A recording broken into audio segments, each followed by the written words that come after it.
At a family gathering, my sister shared a video with a caption that boasted of teaching my children the true meaning of generosity, a lesson many parents neglect.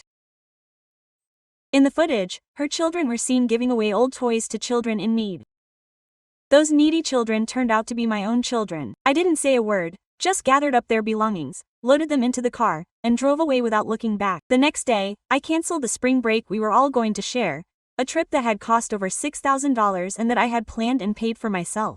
Everything in the video looked lovely. Soft, warm lighting, delicate music, calculated smiles. My nephews and nieces handed out bags of toys while she, my sister, spoke in a hushed voice about the importance of cultivating empathy. No one would have recognized the supposedly poor children, except for me, who recognized their clothes, their little hands, Lucy's characteristic gesture of pushing her hair aside. I didn't shed a tear until I got home and turned off the engine. I wasn't crying because of her action itself, but because I realized that my parents, my uncles, and the rest of the family had watched the video right there in the living room and none of them had said a word. No one dared to look at me when it was over. That same night, as I was putting the kids to bed, Evan asked me if we were poor. I told him no, that we had simply participated in something unfair. He didn't insist, but I noticed how his gaze lost some of its usual sparkle. Lucy, for her part, squeezed me tightly and mumbled that she didn't want to go back to her aunt's house. The next morning, with coffee in hand, I went into the family group where we were coordinating the trip. Everything was already paid for. Hotel, airfare, car rental, activities, over $6,000 in total. I had planned it believing that sharing those days would help us heal the wounds accumulated over the years, his constant innuendos, his eagerness to show off, his obsession with standing out above me. But that video had crossed a line that I could no longer tolerate. I wrote a brief message. I have canceled the trip. Don't count on me or us. I gave no further explanation. Several hours went by before my mother called me. She said that I was overreacting, that the video had just been an unfortunate idea, that my sister had not acted maliciously, that she had only wanted to instill in her children the value of sharing. I listened without interrupting. When she finished, I told her to use my children to improve her public image. It was not a lesson in generosity, but a disguised humiliation. I hung up before she could try to defend her again. That afternoon I received a long message from my sister full of justifications. She claimed that she hadn't imagined that it would bother me, that the video had received thousands of likes and that several mothers had congratulated her. I read it in its entirety and felt nothing but revulsion. Not because she was seeking attention, I already knew that, but because she had used my children without consent, as mere accessories for her supposed kindness. In the following days, the family split. Some thought that she should move on, others that she had gone too far, but no one seemed to understand the essential point. It wasn't just the video, it was what it revealed about her character. I began to notice that since we were little girls, everything had followed the same pattern. She always needed to be the kind one, the successful one, the admired one, and for that, someone had to play the opposite role. That someone was me. Then I remembered something that hurt me even more. The previous Christmas, she had insisted on donating some of the gifts my children received, arguing that they didn't need so many. At the time, I thought she just wanted to encourage sharing. Now I saw that it was another gesture to reinforce her image of the ideal mother. My husband, Ryan, supported me from the beginning. He thought it was the right thing to do to cancel everything, that there was no point in investing so much money to share a week with someone who was smilingly belittling us. But he also warned me that my sister would not remain silent, and he was right. That night, he uploaded a story. There are people who do not understand the meaning of forgiveness. They would rather ruin family moments than admit their own selfishness. He did not name me directly, but it was obvious. My phone did not stop buzzing. Messages from aunts, cousins, and even my father begging me to avoid the scandal. I responded with silence, although inside I was accumulating a fury and disappointment that I could no longer suppress, because not only had I embarrassed my children, but I had become a secondary character in their narrative. The bitter sister, the needy mother who does not understand generosity. Although many considered my reaction exaggerated, I knew it was not. When I saw my daughter hide behind me in the video, I understood that she understood it too. I had been used, and that was unforgivable. I decided that this time I would not remain silent, although I still did not know that my next move would break something deeper than a mere family bond. In the following days I tried to maintain a routine, taking the children to school, working from home, preparing basic meals, but everything felt tainted. Every time I opened my phone I saw my sister posting images with phrases about the value of family or gratitude for blessings. It was like a provocation wrapped in victimhood. Evan asked repeatedly if he would see his cousins again. I explained that not for the moment, that we needed distance. He did not insist, but I noticed he was more reserved, more serious. Lucy began to suffer nightmares. She would wake up in the middle of the night saying that her aunt was filming her while she slept. It broke my heart to think that in her childish way my daughter had perfectly understood what it meant to be exposed without a voice. One afternoon my mother arrived unannounced with a box of cookies as if that would fix everything. She said she wasn't trying to argue, she just wanted the girls, that's what she kept calling us, as if we were teenagers, to talk to each other again. She asked me to think about the example we were setting for the boys. I told her that I couldn't ignore what had happened because it wasn't a simple misunderstanding, but a matter of respect and boundaries. I made it clear that I wouldn't let my children grow up believing that it was okay to let others use them to show off. My mother was silent for a few seconds and then blurted out that it had always been complicated between us, because one needed admiration and the other needed to feel like a victim. Those words hit me hard. She didn't argue with them. I simply got up and opened the door for her. Not to throw her out, but because I understood that nothing I said would change her perception of me. That night I decided to post something, not as a direct response, but to vent. I described in general terms how much it hurts when someone close to me exploits vulnerability to feed their ego. I didn't give any names or specific details, I just talked about respect, boundaries, and protecting my children. In less than an hour, the post was filled with comments, some supportive, others veiled criticism, and among them one that left me frozen.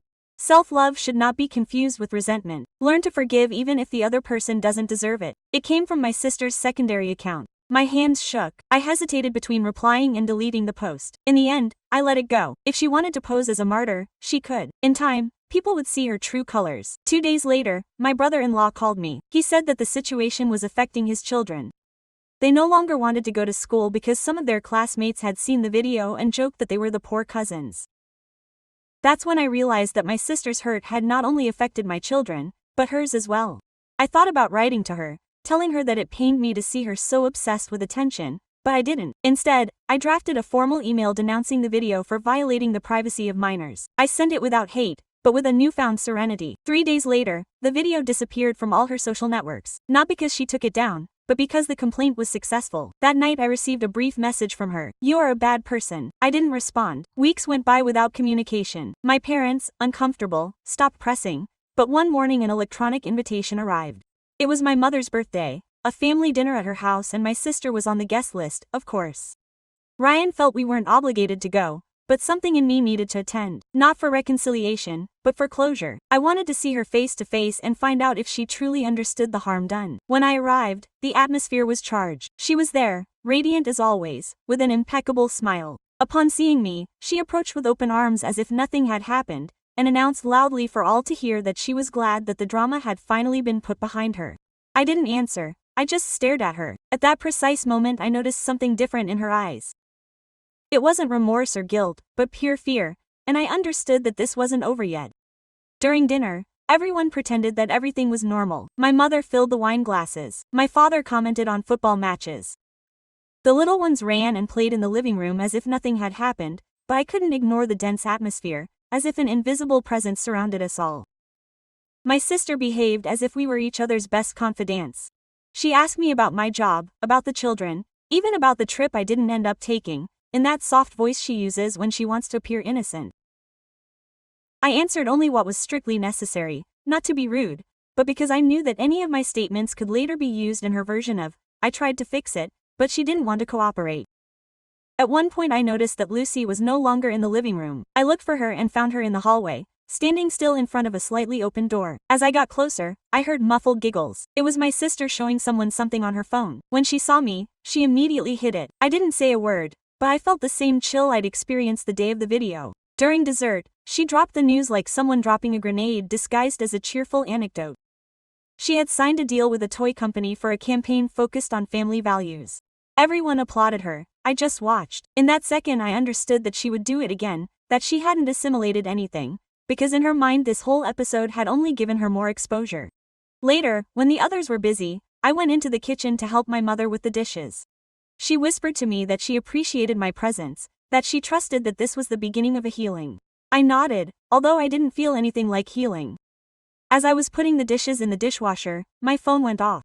It was a mention notification. My sister had posted a group photo from dinner, everyone smiling. In the caption she had written, "In the end, family always triumphs, forgiveness, reconciliation, and love." My body went rigid. There was no reconciliation, no forgiveness.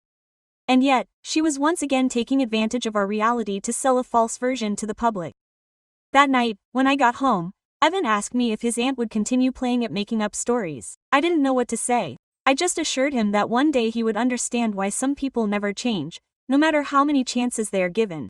Ryan looked at me silently. He said he was afraid this wouldn't end well, that if he continued exposing us, I should set firmer boundaries. I told him I would, but I didn't confess that since we got back together, something inside me had already made up my mind.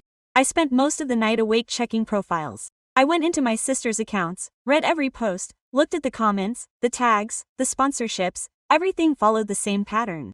She always appeared as the heroine of an ethical fable, surrounded by people who needed her help. And the most painful thing was that the public idolized her for that. They considered her a compassionate, altruistic, motivating woman. No one suspected what she was hiding behind it. Then I remembered a phrase she used to repeat when we were little. People only perceive what I decide to show them. Maybe it was time for them to see another version. The next day I got the kids ready for school and waited for Ryan to leave for work. Then I opened my computer and began to write. Not an impulsive post, not a direct attack, but a detailed account of everything that had happened. With exact dates, screenshots, copies of conversations, not with fury, but with the serenity of someone who is tired of keeping quiet. I didn't plan on publishing it yet, I just wanted to have it ready. For the first time I felt that I was acting from a place of lucidity, not from suffering. Hours later I received a call from an unknown number. It was a legal representative of the toy brand with which she had a relationship. Hired. They asked me if it was true that there was a previous complaint about the misuse of images of minors in online content. At first I didn't understand how they had reached me, but then I figured it out. Someone close to my sister had given them my name. I hesitated for a few seconds, but then I told the truth. I told them everything without hatred, only with specific details. They listened to me without interrupting and appreciated my sincerity. That same night, the company announced that it was suspending the collaboration for internal reasons. My sister uploaded a story stating that she was the victim of a wave of hatred and that some people do not tolerate the success of others. Opinions were divided again. Many defended her, others were hesitant, and a few began to suspect that something strange was happening. I felt neither satisfaction nor triumph, only profound relief. But 3 days later, someone dropped an envelope in my mailbox with no return address. Inside was a USB stick and a note. You might be interested in seeing what I plan to publish this week. That night I plugged it in and what I discovered revealed to me that my sister had trespassed. A much more serious limitation than I thought. There were several files on the drive, most of them unedited videos, footage of my sister preparing scenes, repeating dialogues in front of the mirror, practicing gestures, but one titled New Project April Mob caught my attention.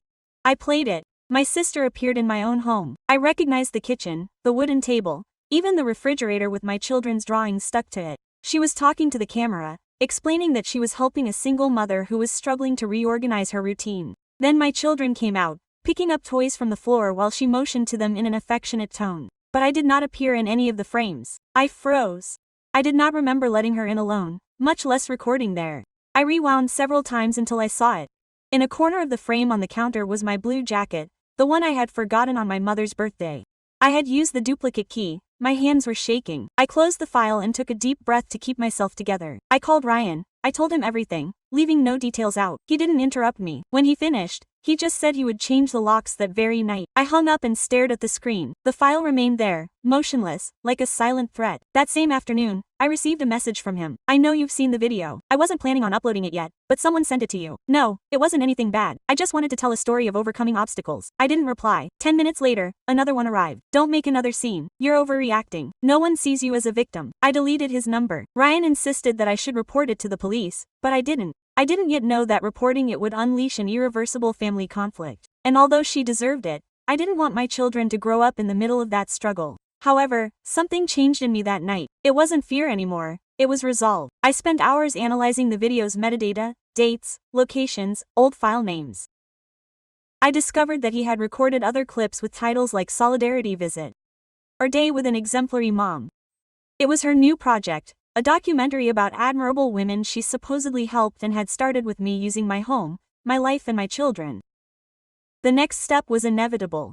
The next morning I went to the office as usual, but during my lunch hour I spoke with an acquaintance from the legal department of a communications agency. I explained the situation and asked for advice on how to proceed. She recommended that I document absolutely everything, messages, emails, recordings, so that if she used our image again, she would have solid grounds to request a restraining order. That night, while the children were asleep, I printed out every piece of evidence, a voluminous folder, full of proof, not for revenge, but to protect us. 2 days later she called me from another number. I answered out of sheer curiosity. She sounded nervous. She said that someone had leaked fragments of the video to the press and that now they were attacking her for no reason. Her voice trembled, but with rage, not with shame. She blamed me directly. I replied that I didn't know what she was talking about and that it was true. I hadn't leaked it. Before hanging up, I heard her whispering something that left me cold. "You'll regret trying to destroy me."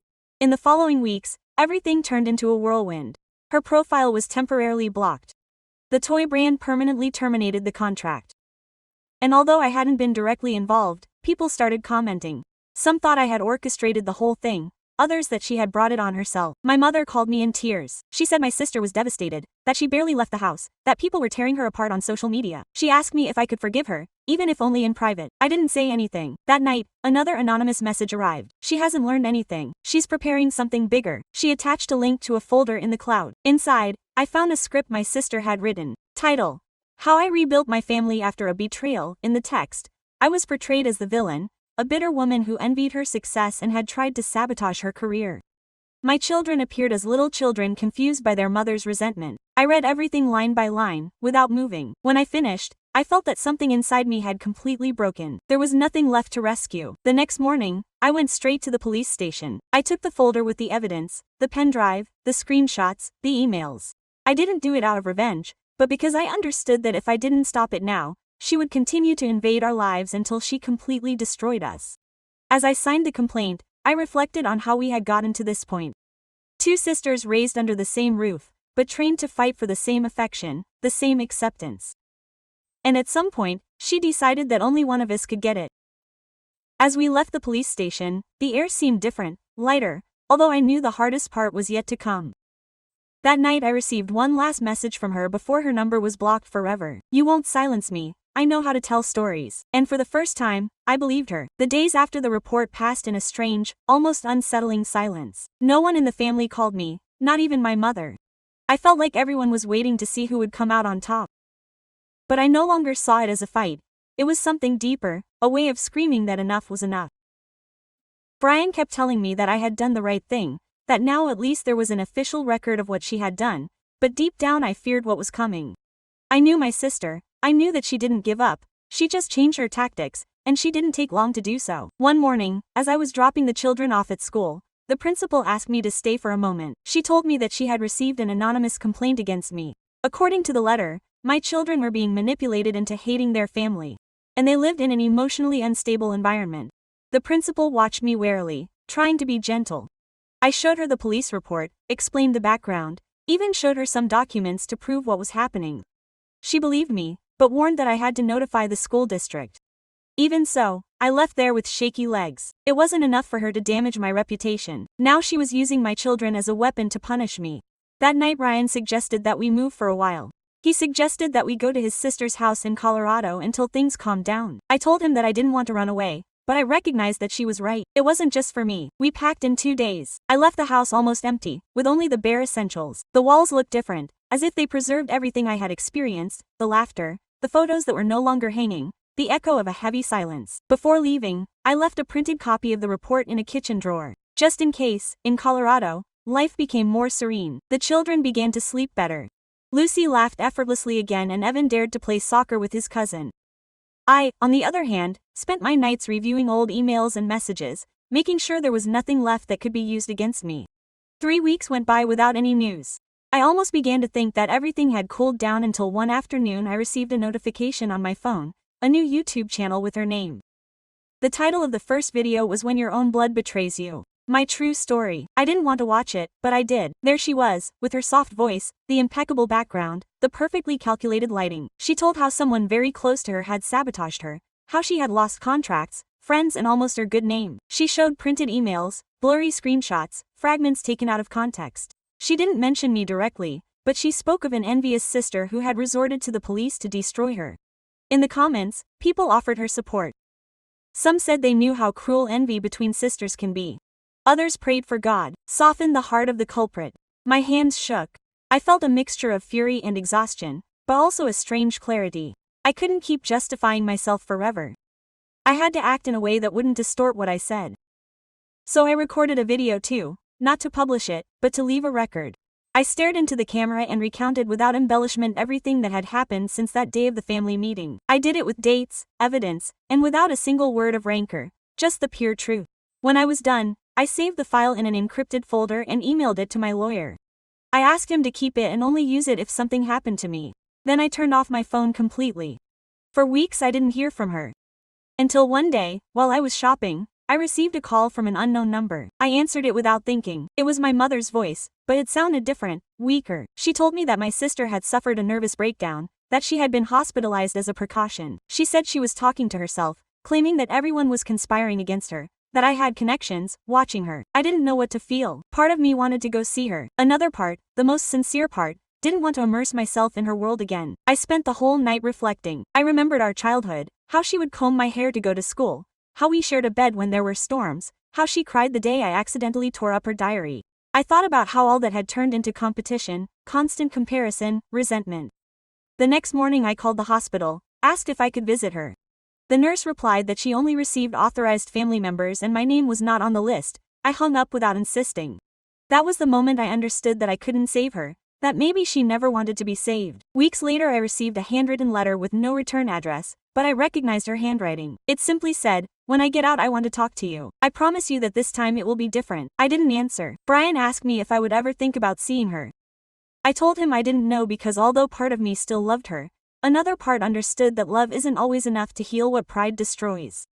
That night I put the letter in the same drawer where the copy of the complaint was, along with everything that reminded me that this story, no matter how painful it was, should remain in the past, or so I thought. A week later, I received a new email with no subject. Inside was just one sentence: "She's already gone." There was no address or signature, nothing more, just those 3 words, "She's already gone." For a moment I thought it was a joke, but when I checked the sender I saw that it came from an account created just a few hours before. It had no photo or name, just a generic address. Ryan told me that it was probably spam or someone trying to scare me, but I felt it in my body, in my chest, like a signal too exact to be a coincidence. That same afternoon I called my mother. She answered quickly, as if she had been expecting my call. She confirmed what I had said, that I was already afraid of. My sister had been discharged 2 days earlier. According to the doctor, she was calmer and on the mend, but there was something in her voice that I didn't like. She said she was living with them temporarily, that she spent hours writing and planning to get her life back on track. I didn't say anything. I just asked her not to mention the kids to me. She promised she would, although she didn't sound convinced. I didn't sleep that night. I stayed on the couch staring at the window, waiting for a message, a call, something. Nothing came. But the next day, yes, there was a notification in my email,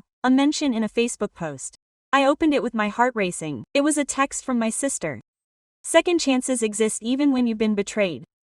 Sometimes forgiving isn't for others, it's for yourself." It was accompanied by an old photo of us from when we were about 10 years old. We were hugging each other, smiling. The caption read, "Love always triumphs." Quote, there were hundreds of comments. Everyone congratulated her on her strength, on her kind heart. Some even asked if we had reconciled yet. I didn't respond. I didn't want to get back into the swing of things, but the worst part was seeing how little by little people I barely knew started tagging me, distant relatives, childhood friends. Some wrote to me directly saying how great it was that we had made peace.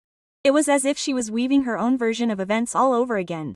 Ryan insisted that I block her, that ignoring her was the best way to disempower her. I did, but the silence didn't last long. 2 days later, the school principal called me. He said that a woman had come to drop off a donation on behalf of the children, bags with new clothes and toys. The secretary recognized her from the photos I had shown earlier. It was my sister. I felt dizzy not only from the gesture, but from the way she was wrapping her obsession in seemingly kind acts. That same afternoon, I went to talk to the local police. I brought a copy of the previous complaint. I explained the new one. Situation. The officer was clear. If there was no direct contact or explicit threat, there was little they could do other than record the incident. I left feeling like it was all starting over, but in a more subtle, calculated way.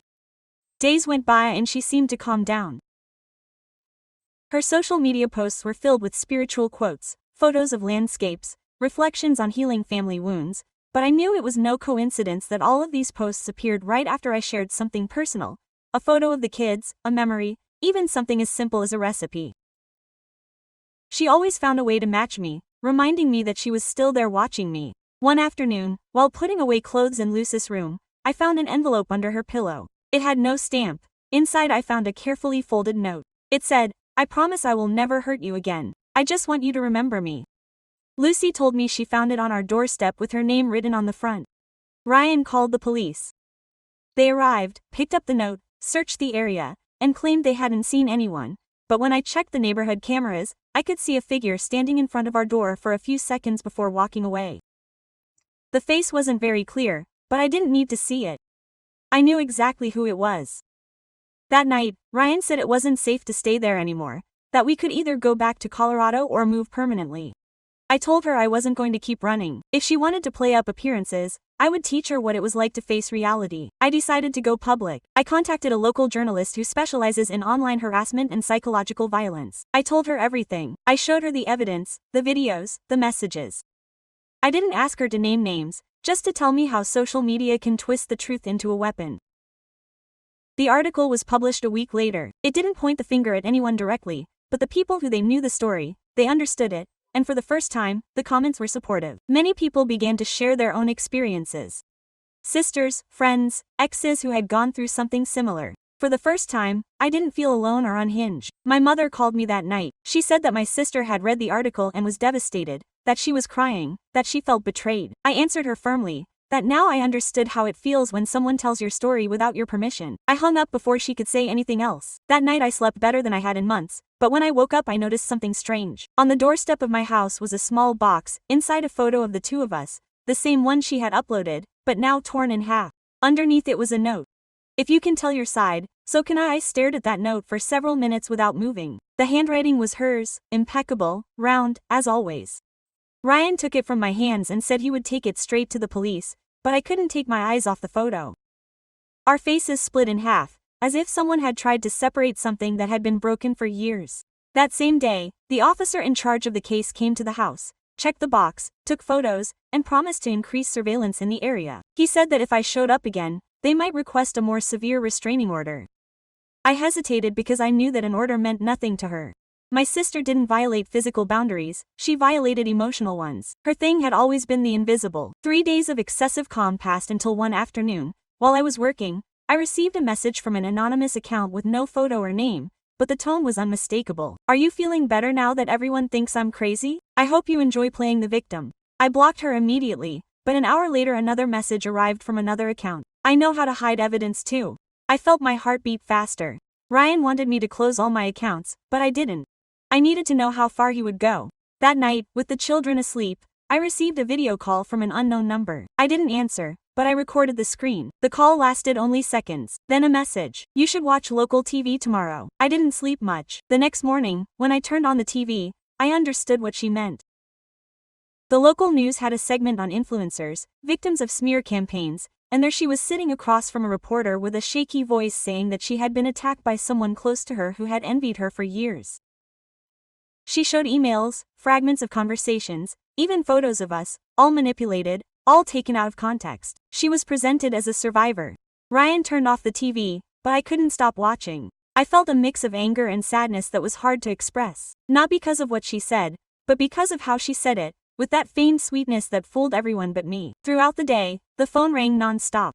Friends, neighbors, even parents from school. Some wanted to know if it was true. Others just wanted my version. I didn't answer any of them. That night my mother called me crying. She said my sister wasn't well, that the interview was her way of dealing with the pain. She asked me not to sue her again, that she couldn't stand it. For the first time in a long time, I answered her without anger. I told her that I wasn't looking for revenge, but that I wasn't going to keep quiet either, that if my sister had chosen to live a lie, I wasn't going to be part of the scenario. I hung up and was left alone in the living room with the TV off and a heavy silence around me. Shortly after, I received an email from another journalist, one who had seen my complaint months before. He told me that he knew who was behind the anonymous accounts and that he could prove it. He attached a file with IP logs, messages, and screenshots. Everything pointed to the same address, my parents' house. I didn't understand it at first. Then, little by little, everything fell into place. She wasn't acting alone. My mother was helping her. I reviewed the documents several times with my hands shaking. They were messages sent from the Wi-Fi of my parents' house.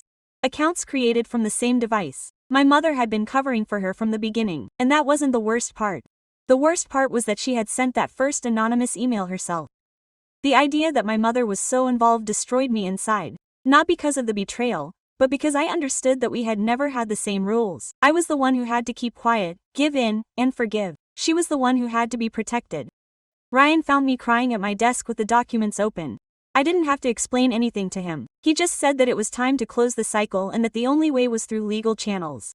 2 days later we filed a second complaint, this time also against my mother for complicity and cover-up. It was the most painful decision of my life. The consequences were immediate. The entire family turned their backs on me. My uncles called me exaggerating. My cousins blocked me on social media. To them, I was the one who had made everything public, the bad one. But for the first time I didn't feel guilty. I felt at peace. Weeks went by with no news, until one day I received a message from a new number. She just kept saying, "Now, we're done." I didn't know if it was her or my mother, but for the first time I didn't care. That night I closed the computer, turned off the phone, and went to bed with my kids. Lucy fell asleep quickly, cuddled up to me. Evan asked me if it was over. I told him it was, though I wasn't entirely sure, but as I said it I felt like it was the closest truth I could give him. The next few days were strangely calm. No new messages, no strange movements, no news about her. For the first time in a long time, the silence didn't scare me. I felt exhausted, yes, but at peace. That strange calm that comes when there's nothing left to lose. Brian started talking about going home, about getting back into a routine, about how the kids deserved stability. I agreed. Months had gone by, and though I didn't fully trust that it was over, I felt like we couldn't keep running. We returned on a Saturday morning. The house smelled musty and dusty, but it was still intact. Lucy's drawings were still on the fridge, and the kids' backpacks were waiting in the hallway. There was no sign of a break-in. We changed the locks, installed cameras, and installed alarms. That first night was strange. I had trouble sleeping. At midnight, I heard Ryan get up to check the front door. Everything was fine. Still, my body wouldn't relax. The next morning, I decided to go for a walk. I needed some air. The neighborhood was the same, but I noticed that some of the neighbors were looking at me differently, some with curiosity, others with something akin to pity. I knew the story had gotten out there too. When I returned, Ryan was on the porch, phone in hand. He told me that he had just received an email from the lawyer. The judge had approved the final restraining order. Neither my sister nor my mother would be allowed to contact me in any way. If they did, there would be immediate legal consequences. For the first time in months, I could breathe without feeling a lump in my chest. I decided not to tell the kids anything. I just told them that everything was fine, that no one would bother us anymore. That night we had dinner together, watched a movie, and for a moment everything felt normal. But normality didn't last long. 2 days later, a letter arrived with no return address, a single page with a sentence written in blue ink. Sometimes silence is also a story. There was no signature, but it wasn't necessary. Ryan wanted to take it to the police, but I stopped him. I told him no, that this time I wasn't going to react, that the control my sister had always exerted over me consisted of forcing me to react, of dragging me to her side of the fence, and this time I decided not to play her game. That's why I put the letter in a drawer and continued with my daily routine. Several weeks went by, classes started again. My job took up most of my time again. Ryan seemed calmer and so did the kids. I even started to rest better at night until one day, while I was waiting at the checkout at the supermarket, I heard a familiar voice behind me. It was soft, controlled, but absolutely recognizable. "I thought you weren't going to keep running away from me." I didn't need to turn around to confirm that it was her. My body recognized her before my head did. I didn't look at her. I abandoned the cart. I got out without saying a word and locked myself in the car. My hands were shaking so much that I barely managed to insert the key. Brian arrived 15 minutes later because I called him as soon as I recovered my voice. That same afternoon we went to the police station. We filed a complaint, the footage from the supermarket cameras, everything we needed. The officers contacted her lawyer and informed him that she had violated the restraining order. That was the last time I saw her. The months that followed progressed slowly, but finally with stability. I dedicated myself to work, to the children, to building something new without looking back. I understood that closure does not always come with apologies, but with separation. Sometimes I wonder about her, whether she really believes her own stories or if she is simply incapable of existing without inventing one. Sometimes I wonder if she perceives herself as the victim or if she's just playing that role because she doesn't know any other. I don't hold any grudges. Just a deep sadness like the one that lingers when something breaks and you know that no matter how hard you try to fix it, you'll never get it back to normal. I recently discovered an old recording on my phone of Lucy when she was 3 years old. We were both in the kitchen and my sister's laughter could be heard in the background. For a moment, that laughter gave me peace. It was a version of her that no longer exists and that perhaps was never completely real. I turned off the phone and put it in a drawer. That night, before going to bed, Eva asked me if we would ever see her aunt again. I told her I didn't know, but that some people stay in the past and it's okay to let them stay there. She was silent for a few seconds and then added, "I just hope she doesn't make videos about us anymore." I smiled wistfully and promised her I wouldn't. As I turned off the light, I stared at the ceiling, feeling for the first time that the story had truly concluded, not with impeccable justice or forgiveness, but with the certainty that we had finally abandoned the character she had assigned us. Yes,